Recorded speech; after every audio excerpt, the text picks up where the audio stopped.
Welcome to Lecture 5 of Introduction to Computer Architecture.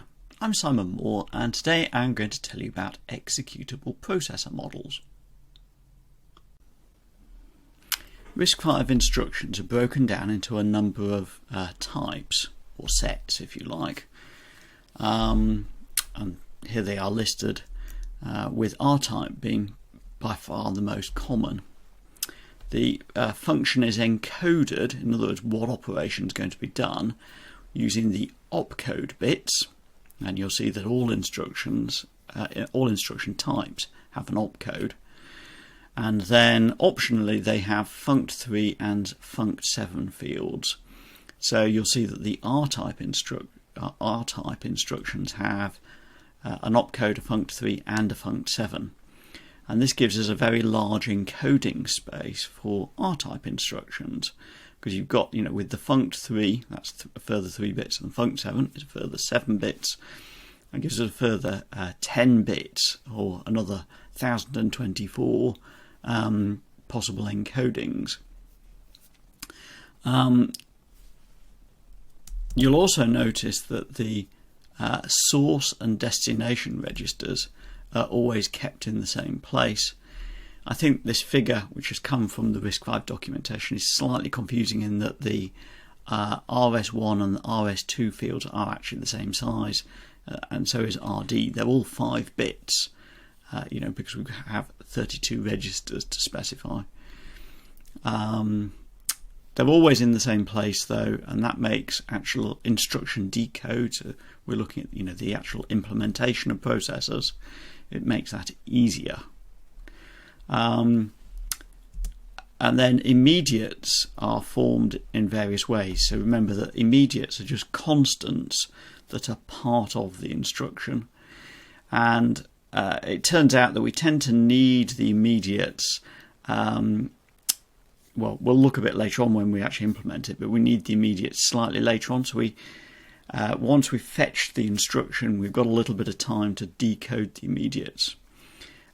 You'll see that bits are sort of scattered across the instruction, and if you're coming from a software background, you might think, oh, this looks really ugly and I've got lots of shifts and other operations, but in order to construct an immediate. But remember that hardware is all about wires and gates. So actually shifting bits around is just wiring, and in fact we'll look on the next slide how we extract immediates, and it turns out that the hardware is actually very simple. So the instruction set designers have been had in mind what is going to be needed in hardware.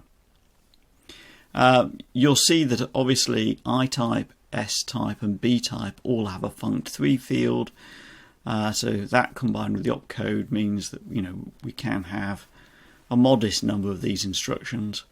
U-type and J-type only have opcodes, so this really restricts the number of encoding bits for different sorts of instructions. Therefore we can have very few U-type and J-type instructions. U-type and J-type obviously look rather similar, except for the way the immediate is extracted, and we'll see in a bit why these are different. So let's look at extracting immediates. So the encoding of immediates is designed to keep decoding hardware simple, and B-type for branch, where immediate bit 0 is 0, is similar to S-type but looks complicated because it avoids needing to shift lots of bits. You'll also see for things like U-type and J-type, they've got zeros in their bottom bits, and we'll see later on why that's the case. You'll also see that we've got the most significant bit, inst 31. That's often used to sign extend a constant. Okay, so if we look at the I-type immediate, the I-type is basically bits 30 to down to 20 of the instruction. they end up in the lower bits of the immediate, and then the most significant bit, so bit 31, is a sign bit. And in order to sign extend the value out to 32 bits, all we need to do is copy that bit over and over again. I hope that makes sense if you remember about 2's complement arithmetic.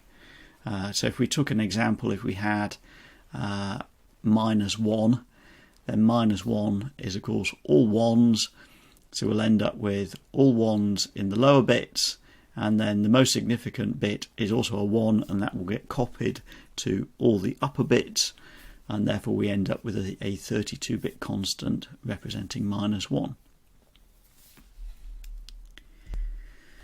So let's look at some R-type instructions. As I said, these are by far the most common instruction because we've got loads of encoding space. We have the funct3 bits and the funct7 bits. We're going to focus here on the RV32I R-type instructions. So these are the base integer operations for the 32-bit version of RISC-V. All of these instructions are what are called register to register. So if we take the example of add, then it's going to add the 2 source registers specified by RS1 and RS2, perform the addition, and then the result will get written into the register specified by RD. You'll see from this binary encoding a huge amount of regularity. In particular, the opcode is exactly the same for all of these instructions. We then use the funct3 bits and to a lesser extent the funct7 bits to determine exactly what the operation is. And for example, you'll notice that add and subtract have exactly the same funct3, and funct7, one of the bits in funct7 is set in order to indicate subtract. One of the reasons for that is that one way of implementing subtract is to basically negate one of the operands, so you know the RS2 operand, and then perform addition. In other words, we sort of turn a subtract into an add. Let's look at some R-type instructions in a little more detail. So we've got arithmetic operations, as I've just said, like add and subtract. We've also got logical operations like XOR, OR and AND. We've got shift operations, so shift left logical, which shifts zeros in at the base. Shift right logical, which shifts zeros in from the left-hand side, from the most significant bits. And then we have shift right arithmetic, and that basically shifts right but preserves the sign bit. And I've given examples here in C code of what these means. And you'll notice in the C code I've used RF to indicate the register file. So in my examples here, I'm basically treating the register file as though it is a 32-word array of, it's got 32 elements, each 32-bit wide in an array. So it's basically an array of integers. We've also got comparison operators. So SLT compares 2 registers, and the destination is either 1 or 0. So basically we get a sort of binary value out. And there's another version, SLTU, which worked on unsigned versions. So it assumes that the register values are unsigned. We can actually use the R-type format for shift immediate, in other words, shifts by a constant amount. Because let's just think about this: if we've got a 32-bit machine, so 32-bit word, then the maximum shift we're interested in is by 32 bits, and in order to encode that we only need 5 bits. So we can actually use the R-type format in this case, and RS rather than RS2, that RS2 field specifying a register. For these instructions, those bits are used to specify a shift amount. And we've got shift operations for logical shift left, logical shift right, and arithmetic shift right. And these are just, sort of mirrors of the version where the shift is specified by a register. Let's look at I-type arithmetic and shift instructions. So the I-type format allows us to have a 16-bit sign extended constant, or immediate, as part of the instruction, and this just forms the second operand. So if we look at something like add I, we've got RS1 still, so that specifies a register, and then to that we will add the immediate. We've similarly got SLTI for sort of comparison, and the unsigned version we've got XOR, OR, and AND of immediates. You'll notice that we don't have subtract immediate, and that might look like an omission, but of course if we're going to subtract a constant, that's exactly the same as adding a negative immediate, and so we don't need a sub-I instruction. The other thing to note is, because we don't have the func 7 bits in this format, because we need the extra bits to form the immediate, we can have far fewer I-type instructions. So yeah, we have to be quite conservative how we use the I-type format. The I-type format is also used for load instructions, in other words, to perform memory operations. The address of the memory operation is computed by basically just adding the immediate to the value specified by RS1. We then read from memory, and there are versions of the instructions to read in words. So LW reads in a 32-bit word, and we have LB and LH to read in byte or half word, and there are signed and unsigned versions of them.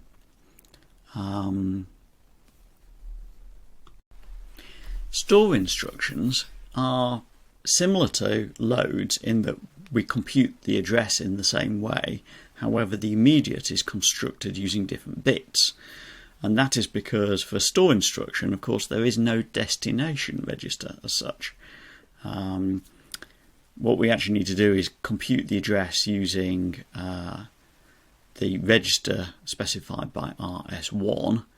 We add that to the immediate to give us the address, and then the actual data that we're going to write to memory is specified by RS2. And as I explained earlier, the instruction set designers were very careful to make sure that the source registers didn't move around in the instruction format. So instead they've moved the immediate bits around, so the immediate bits are formed by what would be the RD bits, which we no longer need, and then the upper bits of the instruction. Similar to loads, we have store byte, half word, and store word. Of course, we don't need signed and unsigned versions of these because we are storing, precisely, say, a byte or precisely a half word.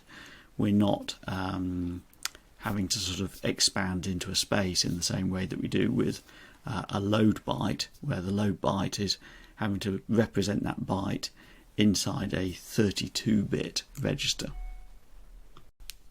Conditional branches take the following form. If you've got some condition, if some condition is true, then you add an immediate value, in other words a constant, to the program counter, and of course that immediate is a signed value.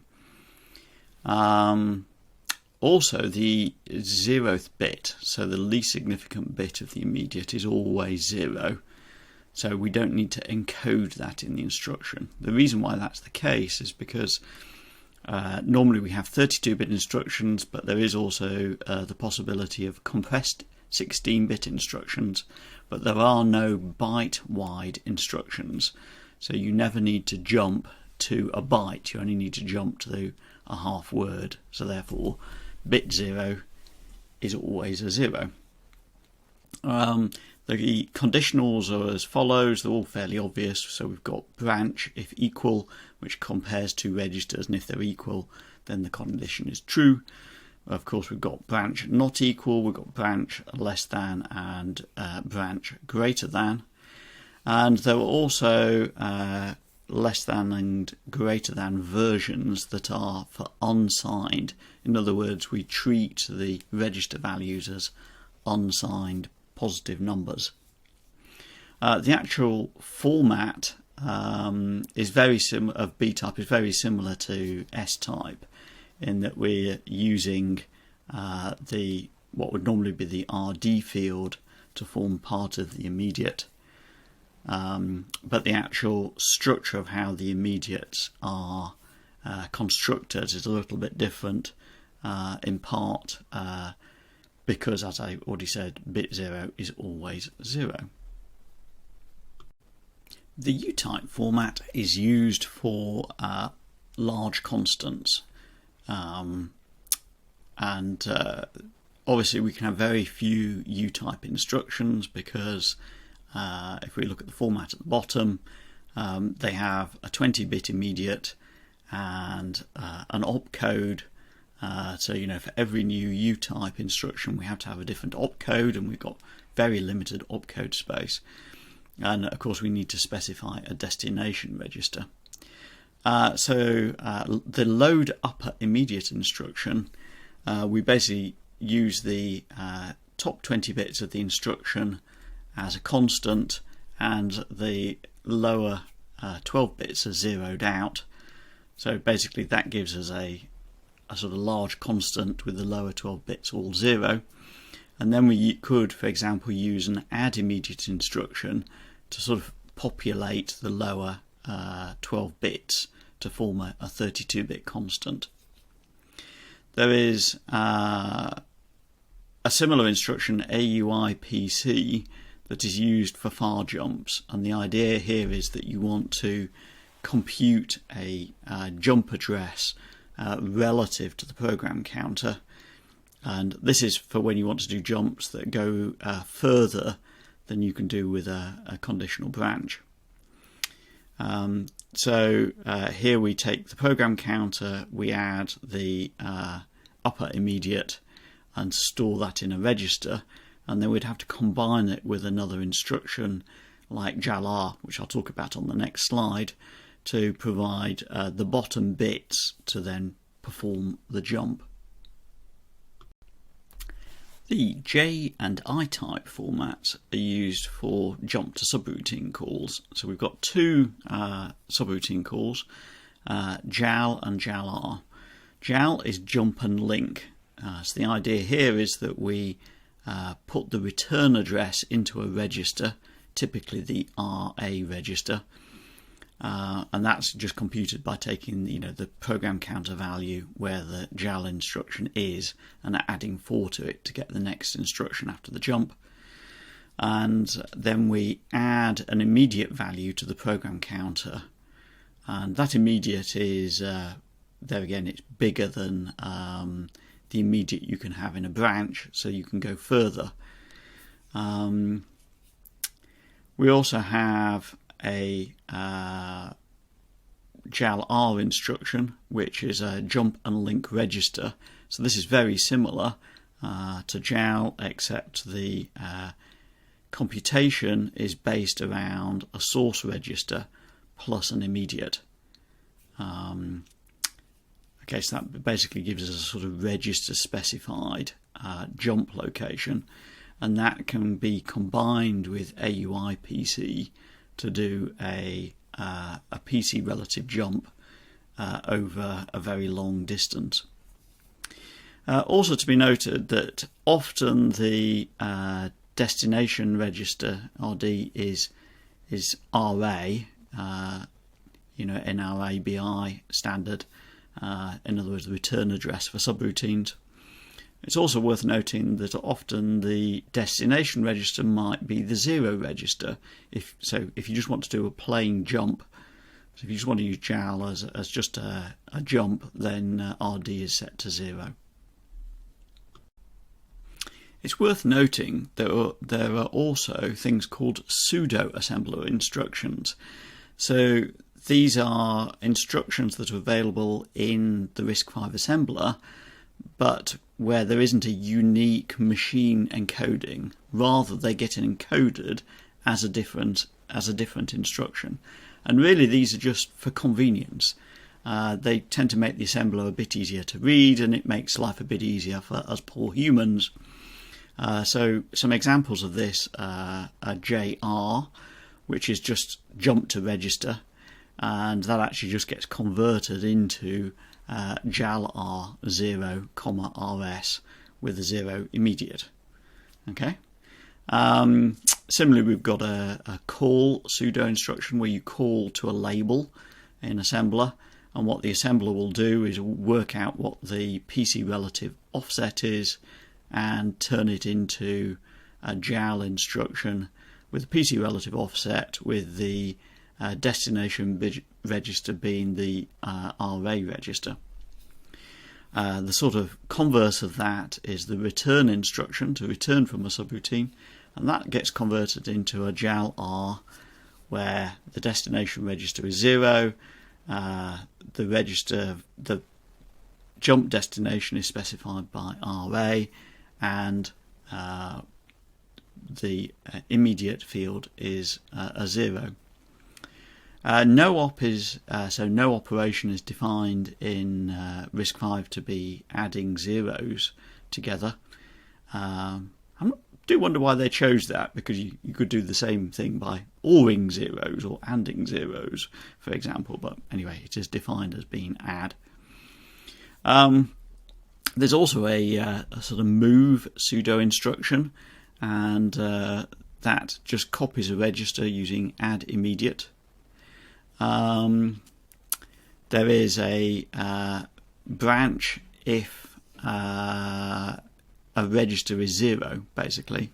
So branch if equal to 0, and this just gets turned into a branch if equal and compares the register with register 0.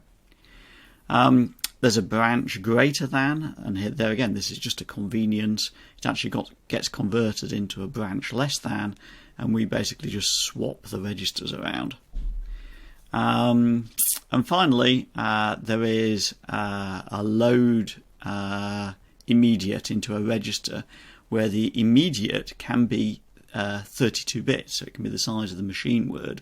Now, clearly, this can't be turned into just one instruction, because if you can only specify at most a 20-bit constant.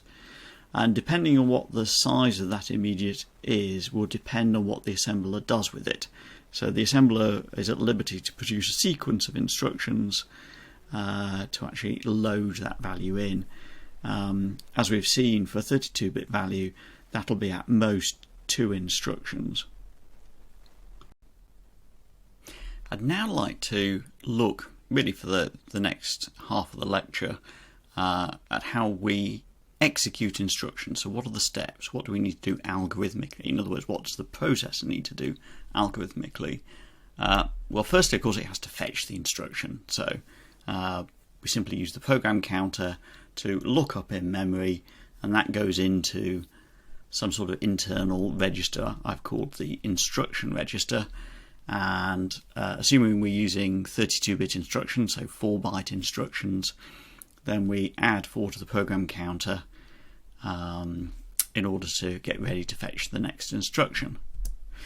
Then we decode the instruction, and I'm going to talk in a bit more detail on the next slide of the details, but basically the idea is to unpack the machine code, the binary representation, and extract the various fields so that we can do things like construct the immediate if there is one, and fetch the operands from the register file.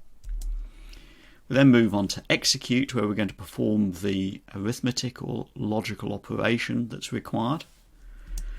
And we'll also look at doing a branch if needed at this point.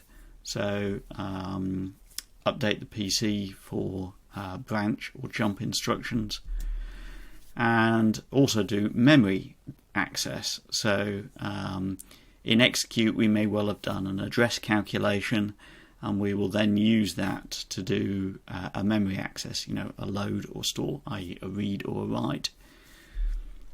And finally, we do what's called write back. And so the idea here is that, if there is a new result for a destination register, that we write that back to the register file, and then basically we go around this loop again. So let's look a little bit more detail at decoding instructions. So it's actually pretty easy on RISC-V, and particularly if we only look at the normal 32-bit instructions, so not the compressed instructions. So the opcode field determines either the instruction to be performed, so if it's a U-type instruction, or the class of instructions to be performed. So if it's an R-type instruction, then we've got both the funct3 and the funct7 fields to look up to determine what the instruction's actually going to do. We also know that the source registers are always specified in the same place, and so actually we can start looking up the source registers immediately, and bear in mind that hardware is inherently parallel. So in fact we tend to just go fetch the source registers even if it turns out that one or both of the source registers are not required. We'll of course remember what the destination register is, ready for when we get to the write back, and assuming that we actually do need to write something to the destination register, because obviously there are instructions where there is no destination. For example, stores something to memory, but it doesn't actually put anything into a register. We also need to extract those immediate bits, and we've already looked at that. That's slightly involved, but as I said, it turns out the logic needed to extract the immediate really isn't that complicated. Then let's just think about register fetch. The fields never move, so as I said, we can always just use those bits in the instruction to read the values from the register file, and we always read them typically in most implementations, and we'll just ignore the value found in the register file if we don't need it. Okay, that's the efficient way of dealing with things in hardware. Then we move on to execute. So operands, so the register values or the immediate, are then fed to an ALU, an arithmetic logic unit. The function code or ALU opcode selects the function, so add, subtract, or shift, or whatever. And bear in mind, for example, add gets used a lot. So obviously, for an add instruction, we're going to do an add. But also, if we've got a load or a store operation, that also does an add, because the add does the address calculation. Okay, so the decode will have determined that, which instructions need an add in the decode phase. The result produced together with status bits, so we get 0, overflow and carry, and those can be used for example, for conditional branches. So for example, if we've got the BEQ instruction, then it's likely that the ALU function, the function code, will be subtract. Okay, because what we'll do is we'll subtract the two operands, and then we'll check the 0 flag, because obviously if we've subtracted the two and they're 0, then we know they're equal. Okay, and in which case we're actually not interested in the result of the subtract, we're only interested in the status bits. The other thing to bear in mind is the ALU is actually really quite small compared with the rest of the processor, and certainly when we've got all the caches. And it is important to remember that. We do pay an enormous overhead. A huge amount of logic is used fetching instructions and fetching and storing data, and very little actually on compute. And this is partly down to the sort of sequential computation model proposed by Turing, and that's one reason why I tend to refer to this as, the Turing tax. Now let's look at branch instructions. So branch or jump instructions change the flow of control by modifying the program counter, basically by adding a signed value to the program counter so that you can jump forwards or backwards relative to the program counter. Conditional and unconditional branches are often handled in parallel with either the decode or the execute stages in the pipeline. The earlier we can handle branches, the better, because, as we'll see later, it minimises control dependencies. However, for conditional branches with the RISC-V instruction set, we need to compare register values, and it is easiest to do so in execute. And in fact, we can use the ALU to do the comparison for us by comparing the register values, basically by subtracting them and then seeing if the result is 0 or if it is negative or positive, which will tell us if it's less than or greater than. With conditional branches, we use the B-type format, and that gives us a 12-bit immediate that is shifted left by 1 bit and sign extended before being added to the program counter. This means that we can jump by plus or minus 4 kilobytes in memory, and that is plus or minus 1K of 32-bit instructions. RISC-V also has a compressed instruction set format, which we're not really going to focus on in these lectures, but we could actually branch plus or minus 2K of the compressed instructions. Unconditional jumps use the J-type format, and there is more space for an immediate field, so we get a 20-bit immediate that is shifted left by 1 bit and sign extended before being added to the program counter, and that means we can jump plus or minus a megabyte, which is plus or minus 256K 32-bit instructions or more compressed instructions. There are also jumps where we have a register specified value of where we're going to go to, and that allows us to jump anywhere in the address space, and the jump and link register is an example of such a register specified jump instruction. Then we move on to memory access.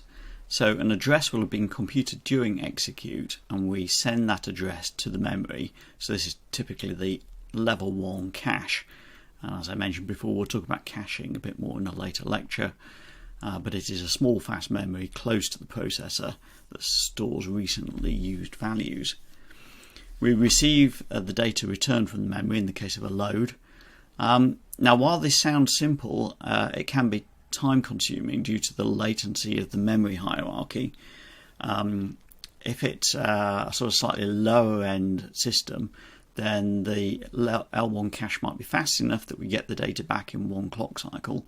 For higher end cores, often the caches themselves are pipelined, and it may take as many as 3 clock cycles to get the data back. Also, we have to cope with a cache miss, so if the data just isn't in that L1 cache, then that's got to propagate through the memory hierarchy, and if it's got to go to DRAM, then it can be hundreds of cycles before we get the data back. Now, for a very simple processor core, what happens if you do a memory load is that basically you just stop everything, stop the processor until the data comes back. In a higher end machine, you'll try and do other things, so you'll try and get on with other work whilst you're waiting for the data to come back, although it is often quite limited just how much you can do. And finally, in this sequence, we've got write back. So in write back, any result from execute or memory access that needs to be written back to a register is written to the destination register. Now that we've looked at what's involved in executing an instruction, let's look at how you could build a software-based instruction set architecture simulator. So this will just be a program that interprets the machine code in order to emulate the processor, and it contains the mechanisms to load code into memory, and then goes ahead and performs, the actual decode, execute, branch, memory access, write back steps, and so on for each instruction. Such simulators often contain some basic primitive I/O, a bit like some sort of serial console or UART. It often has support for remote debug, and it can be used to bring up software before the hardware is available. And in fact, for RISC-V, the community supported simulator is Spike.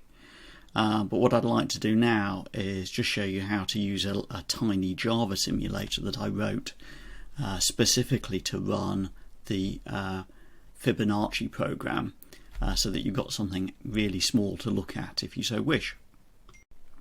Here's the example program we're going to try running on our simulator, written in C.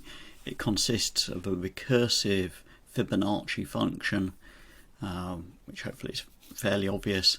And then, of course, C normally starts with a function main.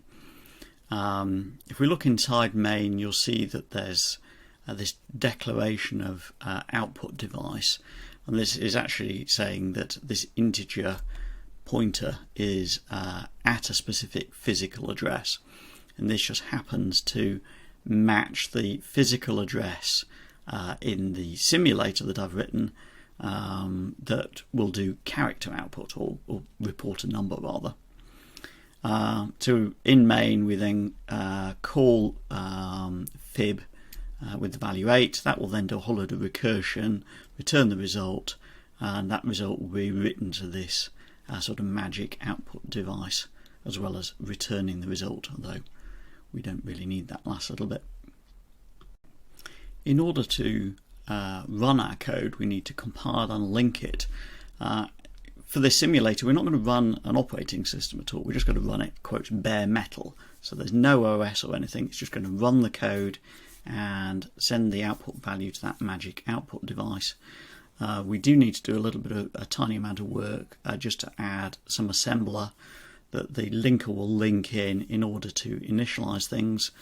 And here is that code. It's just 3 instructions. In fact, each of these are pseudo instructions. So firstly, there's an LA instruction that sets up the stack pointer, and of course we need that because we're going to do recursion, and so the stack has to be initialized to something sensible. We'll then call the main function, and that is also another pseudo instruction. And finally, at the end, we're just going to loop on the spot, and in fact jump end is another pseudo instruction, and that looping on the spot is detected by the simulator and will cause the simulator to stop. This, by the way, is very similar to the init.s script that you would use in the ECAD labs when you get around to doing that. We're also going to need a very simple linker script, though again this is also the sort of thing that you will be using in the ECAD labs. Really the only thing to note here is that the stack pointer is initialized to a value that is within the simulated memory within the simulator, and then the other bit of the linker script just talk about the different parts of the program. So text is actually where the code is, and then where data and so on is going to reside. But don't worry about the details of this. So if we ask the compiler to produce a human readable assembler, we get the following. Let's just quickly review it. The first bit of this is just assembler directives. I won't go into any detail on that. Then we've got a label fib, and the first instruction for our fib function is to load the immediate 1 into register A5. Remember, that's a pseudo instruction. We then do a conditional branch. Remember that the argument coming into the function will be in argument register A0, and so we're going to check to see if basically we've got to the end of the function or not. If we haven't got to the end of the function, in other words, if A0 is greater than 1, then we're going to jump to label .L8, and we'll look at that on the next slide. If we don't take that conditional branch, then effectively we're doing the else part of the if statement, and in which case all we need to do is return the value 1, and we do so by loading the immediate 1 into register A0, which is how we return data, and then the return instruction, or remember, return is a pseudo instruction, and that is called to return from the subroutine. So on the next slide we have the next part of the routine. So we've got label L8, and at this point we're going to grow the stack, because we actually need a bit of stack space, because we're going to push some values onto the stack to save them before we do recursive function calls. Okay, so the stack grows down. We store the return address and save registers S0 and S1 onto the stack. We save the operands that came in, A0, in the save register S0, and then we do basically A0 minus 1 in order to compute A minus 1, and then we call fib. Okay, and so this is the first of the recursive function calls. When the fib function returns, of course we get the result back in register A0, and we save that in the save register S1. We basically get A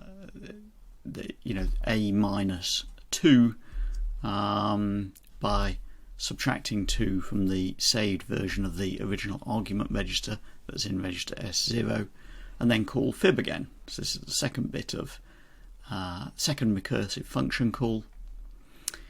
Once that returns, then we know that the result from the first call is in register S1, the result from the second call is in register A0, and we just need to sum those two together. And then all that remains really is to return from the function call, and what we need to then do is just restore values from the stack. So we restore the saved values and the return address that we pushed onto the stack, deallocate that stack space, and return from the subroutine. Then let's move on to the main function. So this begins by allocating some stack space, save the return address on the stack. So this is obviously the return address from init. We initialize A0 to be the value 8, because we want to do fib of 8. So we then call fib, restore the return address from the stack, deallocate the stack space, and return from the main function. Now let's look at how we would actually simulate this code using my simple Java-based instruction set simulator. If you have a look at that on GitHub, and then we'll look at the execute function. So the execute function basically is it executes a step of execution, and it receives an object that holds the memory. Okay, so firstly, we just grab the next program counter value. We ensure that register 0 is always 0, just in case it's got written to some other value. Then we call another method to decode we'll basically fetch the instruction using memory.load using the program counter, and then we decode that. And I'm not going to go through the decode module right now. And then we determine that the next PC is likely to be PC plus 4. And then we basically do a switch statement on the decoded instruction. And, just to show that this really isn't rocket science, in order to simulate an add, sure enough, you get the source registers, RS1 and RS2, look them up in the register file, add them together, and then the result goes back into the register file. And similarly, add immediate, just grabs one source operand, sums the immediate, and writes that. We've got similarly for AUI PC. Then if we continue with this, we've got the definition for load upper immediate, branch less than, JAL and JAL R. These are all fairly simple. We've got load word and store word that interact with memory, and finally there's a default that just reports an error message. This particular simulator really is quite specialized. It doesn't have all the instructions, so it only has enough instructions in order to execute that fib example. Of course, it could easily be extended to have the complete instruction set, but the idea was to have a simpler simulator as possible.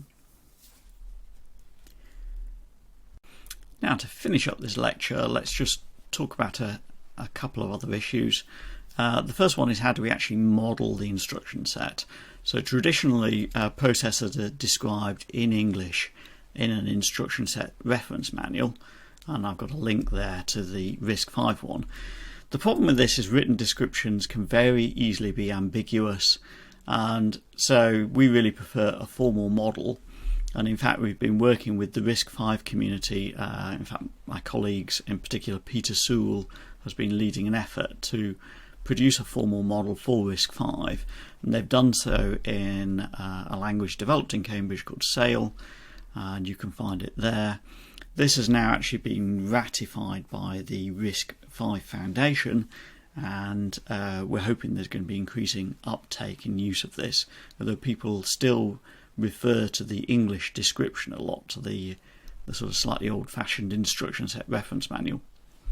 This formal model is also executable. Basically, it can be turned into an ISA simulator, and also that Sail code can be transformed into descriptions for theorem provers like Holl and Isabel from Cambridge, or Koch from INRIA, to allow properties to be verified. And in fact, we've been using RISC-V for security work, and we've been verifying security properties, which I think is pretty cool. We also use instruction set simulators and the formal model in order to try and verify, or should I say test, our processors. So the picture at the bottom sort of gives a very abstract overview.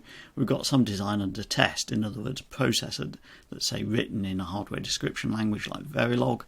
And then we've got a golden model, which could be the instruction set simulator or the formal model. And basically we're going to run the same code on both models and then compare the streams to see if they match. And we use a sort of standard interface to both the golden model and the design under test that gives us a streaming format for completed instructions.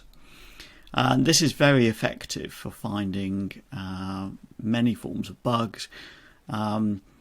It works very well for many code sequences. The only issue is if you start having to handle things like interrupts and handling things that might have timing behavior, because at that point you can get divergence between the golden model and the design under test.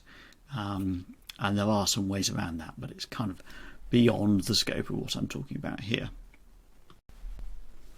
So let's wrap up. So the instruction set architecture provides the interface between hardware and software. It's an absolutely critical interface. Programs are compiled against this interface, and the hardware must preserve that interface, and in particular all the sequential behaviour of the instruction set has to be preserved, even though we might want to use various forms of parallelism and all sorts of other techniques in order to extract more performance.